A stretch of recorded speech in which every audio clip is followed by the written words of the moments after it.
Breaking news! Buckle up because things are heating up in free agency, and Mile High City is suddenly a favorite for one of the top wide receivers available this offseason. We're not just talking about adding depth, we're talking about a potential game changer that could redefine this offense. And if the latest DraftKings odds are any indication, the Broncos are in pole position to land none other than T. Higgins. He may be a dream for many teams, but I don't think he'd be a good addition for the Broncos. He'll cost $30 million, and he keeps getting injured. If I were Sean Payton, I wouldn't let him come. If you agree with me, hit the like button. If you can, leave a comment with your thoughts on T. Higgins. A lot of fans believe we don't need a receiver. We need a RB and a TE. Some fans have mentioned Talanoa Hufanga. Would he be a good addition? I hope the Broncos make the right decisions. Here's what the national media is saying. Instead of settling for an aging receiver who's past his prime, what if the Broncos went all in and got the best wideout available? The buzz is real, and it's fueled by a combination of analytics,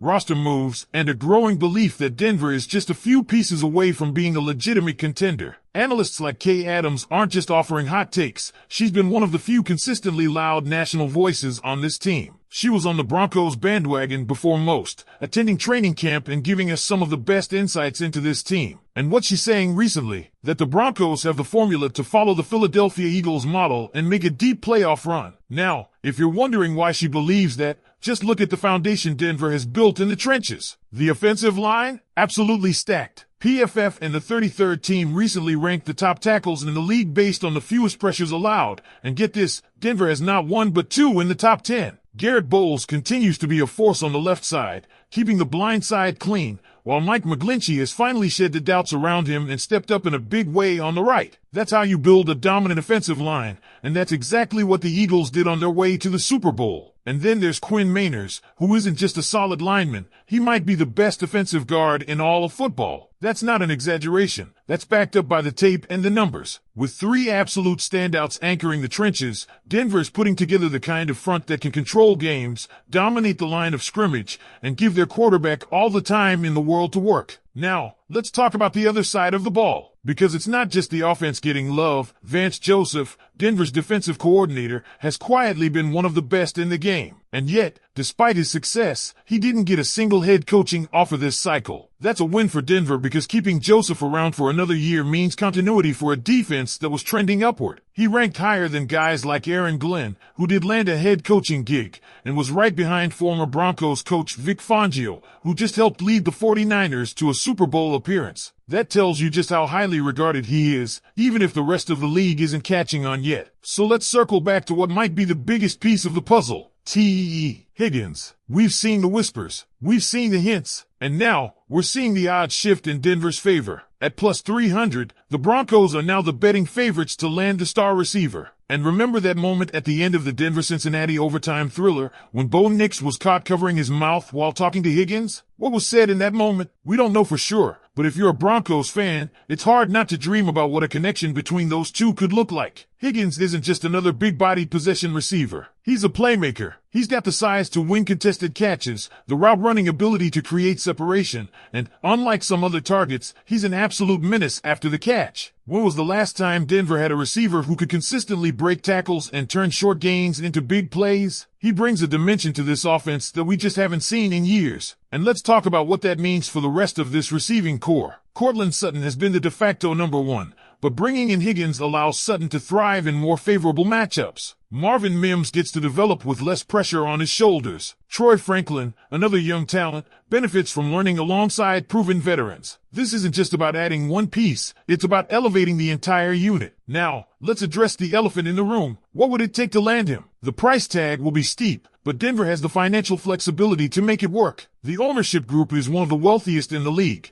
and that gives them options that other teams might not have. If they want Higgins, they can make it happen. Of course, Higgins isn't the only receiver linked to Denver. The Broncos also have strong odds to land either Cooper Kupp or Deebo Samuel. Kupp would bring an entirely different skill set, acting as a mentor to the younger receivers in the way Wes Welker once did for Demaryius Thomas and Emmanuel Sanders. And the Rams might even be willing to eat some of Kupp's salary to facilitate a trade. Meanwhile, Deebo Samuel would provide a dynamic weapon who can line up anywhere on the field. But among the three, Higgins feels like the ultimate prize, the long-term solution at WR1 who could change the trajectory of this team. And here's the cherry on top. This move wouldn't be happening in a vacuum. It's happening in a division where the landscape is shifting. The Kansas City Chiefs, the Broncos' biggest roadblock to playoff contention for years, are looking more vulnerable than they have in a long time. Their roster is top-heavy, their cap situation is messy, and cracks are starting to show. We even saw it in the Super Bowl. When Mahomes needed a play,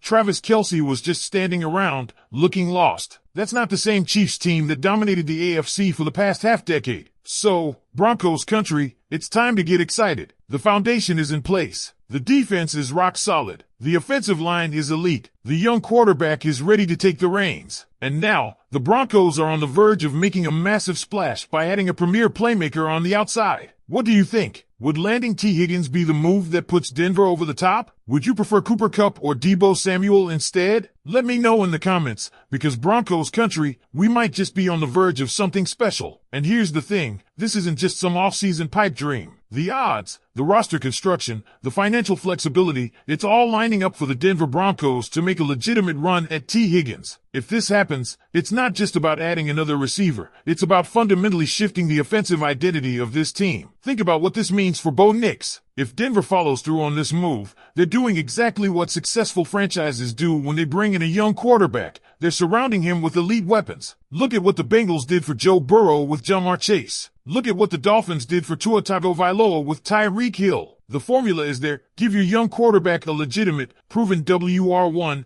and watch the offense take off. Now, let's take a step back and really break down what T. Higgins brings to the table. Over his years in Cincinnati, he's consistently been one of the best contested catch receivers in the league. But the thing that separates him from other big-bodied receivers is his ability to create yards after the catch. He's not just a jump ball guy, he's a playmaker, and that's something Denver has desperately needed. Let's be honest, how many times last season did we see the Broncos offense struggle because receivers weren't getting separation? How many times did drives stall out because there was no one who could create something out of nothing? That's where Higgins changes everything. He gives Bo Nix a legitimate go-to target, someone he can trust in crucial situations. Whether it's a deep shot down the sideline or a quick slant where he can make a defender miss, Higgins adds a level of versatility that this offense has been lacking. And let's not forget about the domino effect this move would have on the rest of the offense. Courtland Sutton, for all his strengths, isn't a true WR1. He thrives when he's not the focal point of the defense. With Higgins drawing the top cornerbacks, Sutton gets better matchups, which means more opportunities to make plays. Marvin Mims, who showed flashes of brilliance last season,